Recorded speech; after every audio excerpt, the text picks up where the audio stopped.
Hey guys, Geek Guy here. Just thought I'd make a quick video. I started this collection now of what they call them, pop movie figures, or pop Funko. That's the one, pop Funko. I thought of Funko Pop. Forgot the name then for a second. So I saw these ones in Tesco's actually, and you know, the new Black Adam movie. I thought I might as well start the collection. I've got 6 already. I still haven't got, what's his name, Sabak or Sabak, something like that, the villain of the movie. So I hope I can find him soon. But let's get into these Funko Pops. I keep forgetting to say the name. Funko Pops, one by one. Okay, so first off we have the man himself, Black Adam. I believe this is the first costume, or first one he's supposed to be at the beginning of the movie. Before later on, I've been told.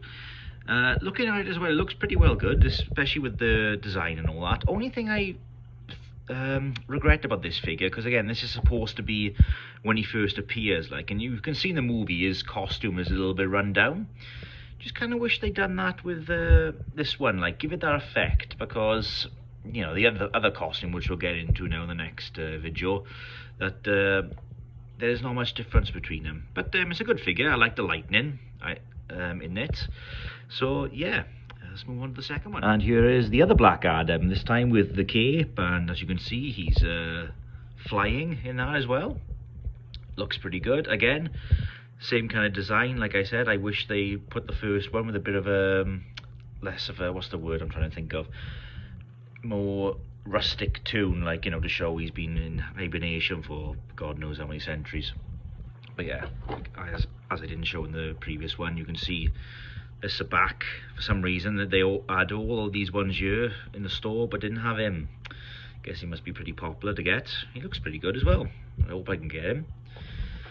So yeah, I like this one, mainly because of the cape. Like, you know, I do love Black Adam with the cape. I mainly got into the Shazam or Captain Marvel, or whatever you want to call him, when New 52 got released and they gave him this new design. I just didn't, I don't know, I just didn't get into him when he was pre-52. But yeah, I do like this figure.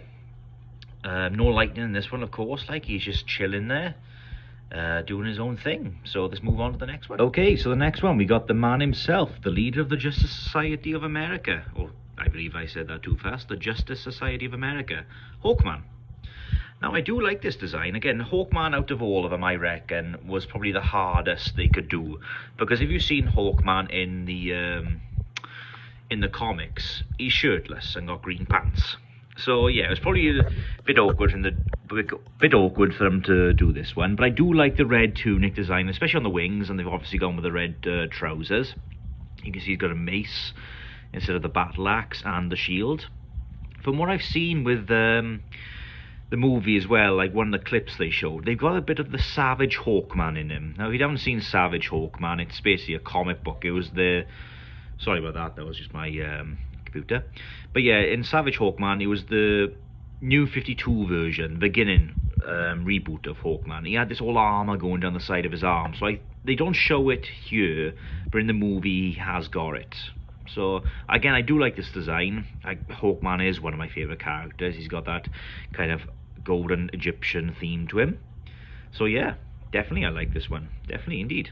Let's move on to the next one. Okay, so the next one, we've got the only female character in the Justice Society of America, and that is Cyclone.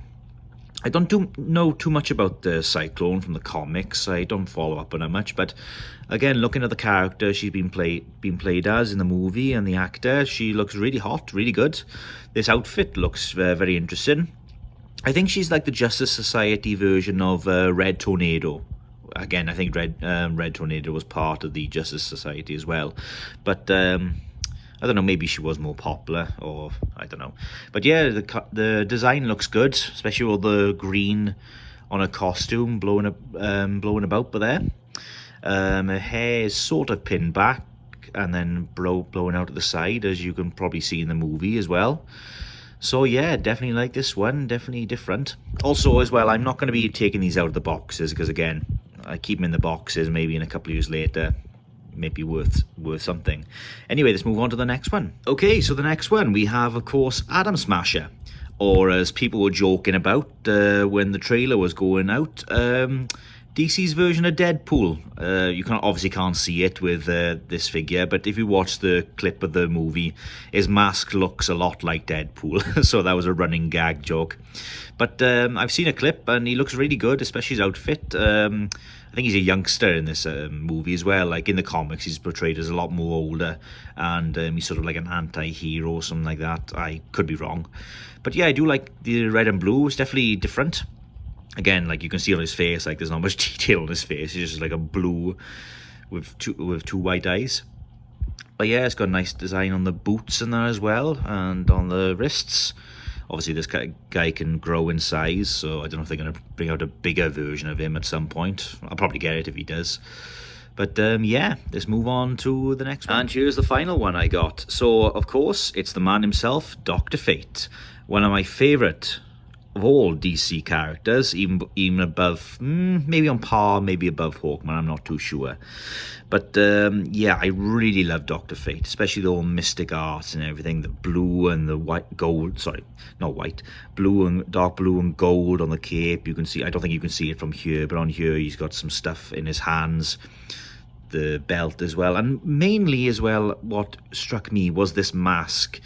If obviously you can't see the back, no, there's no back on you, but the back is very much equal, and you know, it's very even design. But if you look at the face, I didn't know how to think of it at first. Like one side, on the right hand side, if you're watching this, it looks very much detailed, and on the left is pretty plain.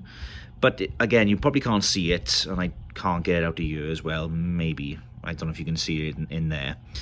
It's more like a worn-torn mask, so you can see like scars coming around the side from there, and on the top a little bit there are some like scars on the top, so it looks like a battled wear mask.